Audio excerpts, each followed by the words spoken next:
Assalamualaikum, students. Welcome to lecture 3 of our research introduction session. And today I am going to explain how to choose a topic. आज के lecture में मैं आपको देना बताऊंगा कुछ चीज़ें कि जब कोई भी हम जब टॉपिक को चूज़ कर रहे होते हैं तो हमने किन किन चीज़ों को हमने देखना होता है कि किन किन चीज़ों का हमने ख्याल रखना होता है। जो हमारा लास्ट लेक्चर था, तो लास्ट लेक्चर में मैंने आपको बताया था कि रिसर्च गैप क्या होता है, हम किस तरह रिसर्च गैप हम फाइंड कैसे करते हैं, और ये सब चीज़ें। और उसके अलावा मैंने आपको थोड़ा सा शॉर्ट इंट्रो भी दिया था कि टॉपिक या इनको what is the research topic, क्या इंपॉर्टेंस हो सकती है। तो आज हम उसी के रिलेटेड ही अब बात करेंगे कि क्या क्या स्टेप्स हम इंक्लूड करते हैं जब भी हमने कोई रिसर्च वगैरह करनी होती है।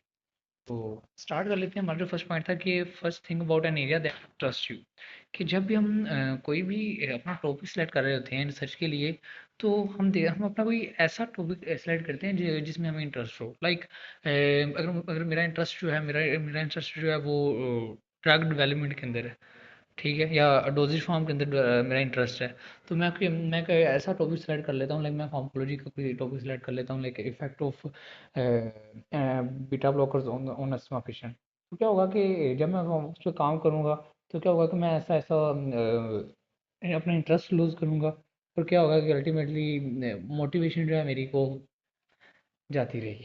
तो इसलिए क्या होता है कि इम्पोर्टेंट होता है कि आप कोई ऐसा टॉपिक सेलेक्ट करो जो कि जिसमें आपको इंटरेस्ट हो, क्योंकि ये जो रिसर्च का जो प्रोसेस होता है वो थोड़ा सा टाइम टेकिंग होता है। इसके अलावा आपको बहुत ज़्यादा रीडिंग करनी पड़ती है, बहुत ज़्यादा आर्टिकल्स आपको देखने पड़ते हैं। तो इसलिए क्या होता है कि और फिर आपको इतना पेशेंस के काम लेना पड़ता है। तो क्या होता है कि इसलिए ज़रूरी है कि आप अपना कोई ऐसा एरिया या फील्ड को सिलेक्ट करो जिसमें आपको इंटरेस्ट हो। तो अब नेक्स्ट हमारे पास जो पॉइंट आ जाएगा कि once you decide your topic, write a clear and specific title. क्या करना है आपने कि जो भी आपने टाइटल टॉपिक सेलेक्ट करने के बाद आपने एक क्लियर और स्पेसिफिक टाइटल लिखना है। टाइटल कैसा होना चाहिए? टाइटल एक तो ब्रॉड नहीं होना चाहिए। लाइक मैं किसी भी ड्रग के इफेक्ट के ऊपर या फिर मेडिसिन के ऊपर कोई भी रिसर्च करना चाह रहा हूँ, तो मैं ऐसे ऐसे नहीं लिख दूंगा कि लिख दूंगा कि antibiotic miss use and antibiotic. जो हमारा लास्ट लेक्चर में हमने जो टॉपिक देखा था, एंटीबायोटिक मिस यूज के ऊपर हम बात कर रहे थे कि antibiotic miss use in the community pharmacies in the Lahore. तो मैं जैसे एक सिंपल सा ओपन टाइटल नहीं चूज करूंगा कि एंटीबायोटिक्स मिस यूज। तो मुझे मैं थोड़ा सा उसको स्पेसिफाई करूँ ताकि पता चले कि हमने हमारी स्टडी जो की क्या वैल्यू है, कहाँ पे हुई, क्या इंपॉर्टेंस है उसकी, या क्यों हुई। तो वो टाइटल जो है वो सब चीज़ें एक्सप्लेन कर रहा हूँ। क्योंकि टाइटल जो होता है वो हमें बता रहा होता है कि what we are and whom we are going to study. Okay, short होना चाहिए, स्पेसिफिक होना चाहिए, और इसके जो ऑब्जेक्टिव्स हैं वो हमारे ऑब्जेक्टिव्स जो हमने सेलेक्ट किए हैं उनको, जिनका ऑब्जेक्टिव हम सेलेक्ट करते हैं फॉर रिसर्च गैप, जो हमारे ऑब्जेक्टिव हैं उनको ये क्या ये फुलफिल कर रहा है या नहीं कर रहा है। नेक्स्ट हमारे पास क्या चीज़ आ जाती है कि अब हम जब हमने टाइटल सेट कर लिया, तो हम क्या करेंगे, हम जाएंगे गूगल स्कॉलर के ऊपर। जो कल जो आपके पास वीडियो आई है उसके अंदर प्रॉपर गाइडेंस है किस तरह हमने गूगल स्कॉलर को यूज़ करना है। तो हम गूगल स्कॉलर पे जाएंगे, गूगल स्कॉलर पे जाके हमने अपने टॉपिक को, टाइटल को वहाँ पे जाके टाइप करना है। टाइप करके हम देखेंगे कि ऑलरेडी इस टॉपिक के ऊपर कितने कितने ज़्यादा पेपर्स पढ़े हैं। हम वहाँ पे अगर हम वहाँ पे पीसी मोड पे जाएंगे, तो पीसी मोड पे ऊपर शो हो रहा होता है उस टाइटल के रेलिवेंट कि इस टॉपिक के ऊपर कितने कितने जो आर्टिकल्स हैं ऑलरेडी पब्लिश्ड हैं। तो आइडियल आइडियल हमारा जो टॉपिक या टाइटल वही होगा कि जिस टॉपिक के ऊपर इतनी ज़्यादा अभी एक्सप्लेनेशन नहीं हुई, या फिर इतनी ज़्यादा अभी तक रिसर्च नहीं हुई। पहले क्या, मैं अगर जाता हूँ, मैंने गूगल स्कॉलर पे जाके देखा, वहाँ पे ऑलरेडी 1,000 ऑलरेडी पब्लिश्ड आर्टिकल वहाँ पे पड़ा हुआ है। तो मैं भी उसके ऊपर काम करूँगा तो वो रेपुटेशन के अंदर आ जाएगा, फिर फ़ायदा नहीं है मुझे उसके ऊपर काम करने को। या फिर दूसरी चीज़ जो आ जाती है हमारे पास कि मैंने एक टॉपिक देखा और उसके अंदर बिल्कुल ही कोई चीज़ बिल्कुल इतना इनका डाटा नहीं आ रहा।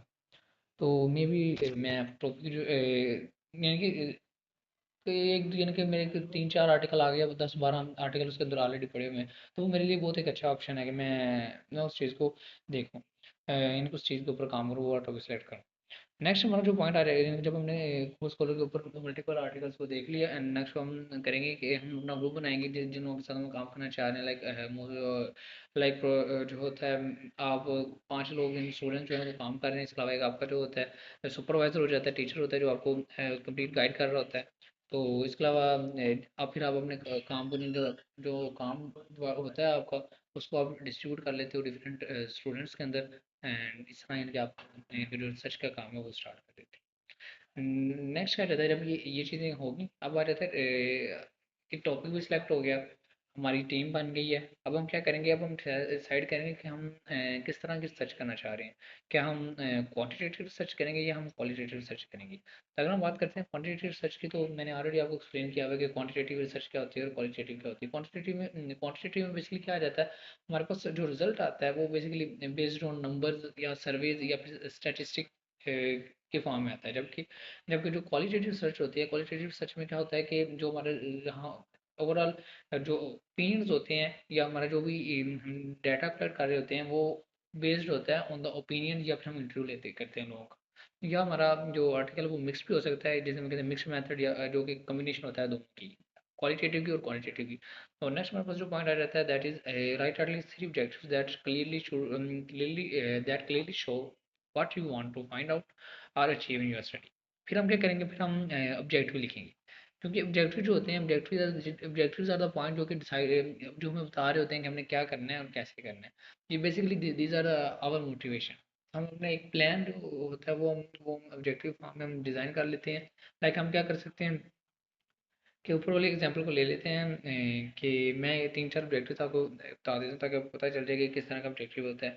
लाइक मैं स्टडी कर रहा था एंटीबायोटिक्स का misuse in the university student, तो मैं कहूँगा कि to to assess self medication trend among the university student, पहला ऑब्जेक्टिव ये आ गया। देन आ गया to determine the most common drug used, and then आ जाएगा तीसरा ऑब्जेक्टिव मैं कर सकता हूँ कि to evaluate awareness about this fact side effects. तो ये हमारे पास कुछ चीज़ें आ गई। नेक्स्ट हमारे पास आ जाएगा अब हमने डाटा कैसे कलेक्ट करना। if your studies quantitative, use a pre-approved questionnaire or design your own then get it approved by your supervisor। आप अगर आप कुछ भी क्वांटिटेटिव स्टडी कर रहे हो तो आप क्या करोगे, आप एक क्वेश्चनियर को डिज़ाइन करोगे, या आप ऑलरेडी पब्लिश क्वेश्चनियर भी ले सकते हो, या आप नया क्वेश्चनियर डिज़ाइन करोगे, एंड देन आप उस चीज़ को लोगों के साथ लोगों से वो फिल करवाओगे, इससे आपकी जो डाटा होगा वो कलेक्ट हो जाएगा। और देन हमारे पास क्या आ जाएगा कि after your question is approved, start collecting data from your target population. आप अपनी टारगेट पॉपुलेशन से डाटा कलेक्ट करोगे। डाटा कलेक्ट करने के बाद सारे स्टेप्स जो मैंने ऑलरेडी आपको एक्सप्लेन किए हैं कि कैसे कैसे आपने काम करना है, मेथड देखोगे। मेथड तो सॉरी हमारा हो गया, मेथड के बाद हम रिजल्ट्स लेंगे, रिजल्ट्स को देन कंक्लूजन राइट डाउन करेंगे। तो ये हमारी सारी चीज़ें आ जाती हैं इन द टॉपिक, कि किस तरह हमने टॉपिक स्टार्ट करना है। बाकी टॉपिक की वो वैलिडिटी के बारे में जो दूसरा टॉपिक जो है कि किस तरह हम चेक करते हैं कि वैलिडिटी क्या है, तो वो हम मैंने कल वाली जो वीडियो थी उसके अंदर एक्सप्लेन कर दिया है कि आप किस तरह वो वालों को यूज़ करके किसी भी टॉपिक की वैलिडिटी को चेक कर सकते हैं। तो आज का हमारे टॉपिक इतना था। यहाँ पे हमारी जो हमारा जो